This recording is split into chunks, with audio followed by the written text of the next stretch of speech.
Considering a big change in isolation guidelines for people with COVID, similar to guidance for the flu and other respiratory diseases. It would remove the 5-day isolation advice for those who test positive. Instead, people would be able to leave their homes if they've been fever-free without the aid of medication for 24 hours.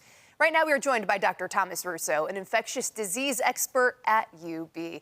Thank you so much for joining us this afternoon. My pleasure.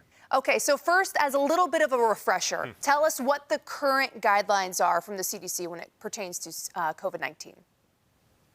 The current guidelines are the 5 and 5 rule. 5 days of isolation, followed by 5 days of wearing a high-quality, well-fitting mask if you venture outside your home.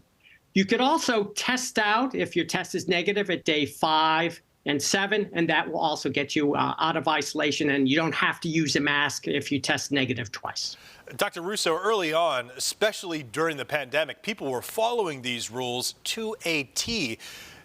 You're in this profession, you're a medical expert. Do you think that people are still largely following these guidelines, be it the 5-day isolation or 10-day isolation or wearing that mask, even if you're symptomatic? I know they're supposed to, but do you think people are?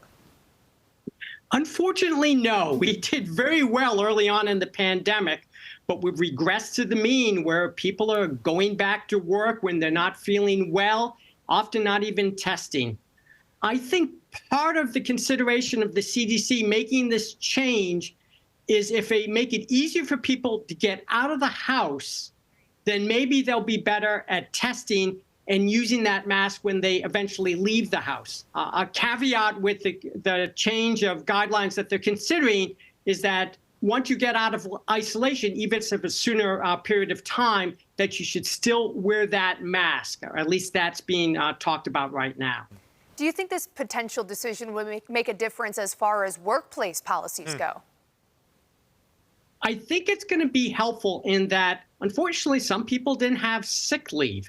And so, therefore, it put a huge burden on them to be isolated. This will enable them to get back to work sooner. But again, I think the key caveat here is if the CDC recommends mask usage even when you get out of isolation. And I certainly think that's a safe thing to do. Just to be clear, even though you may no longer have fever and your symptoms have resolved or getting better, you still could be infectious. And so backing this up with mask use is going to be particularly important, especially if you interact with those vulnerable individuals. COVID remains a very severe disease for that high-risk group.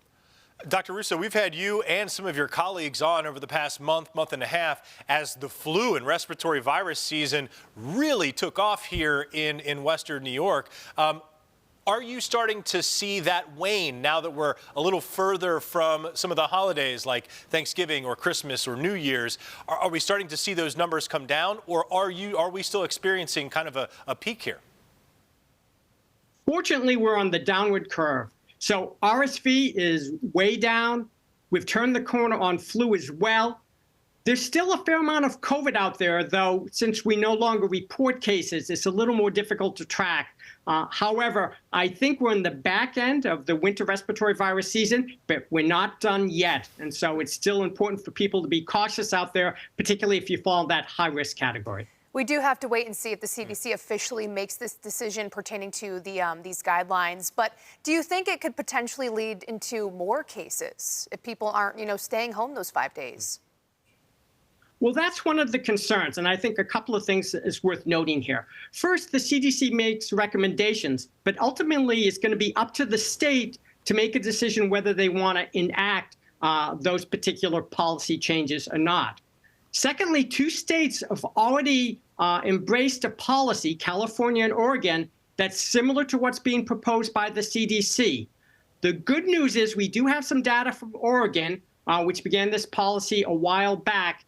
And at least at this point, it doesn't look like transmission rates are up. However, I think it's too soon to be absolutely sure about that, but I think that's encouraging news. Yeah, we'll end with that encouraging news there. Dr. Thomas Russo, thank you so much for joining us. We appreciate your expertise. Thanks for having me. All right, let's bring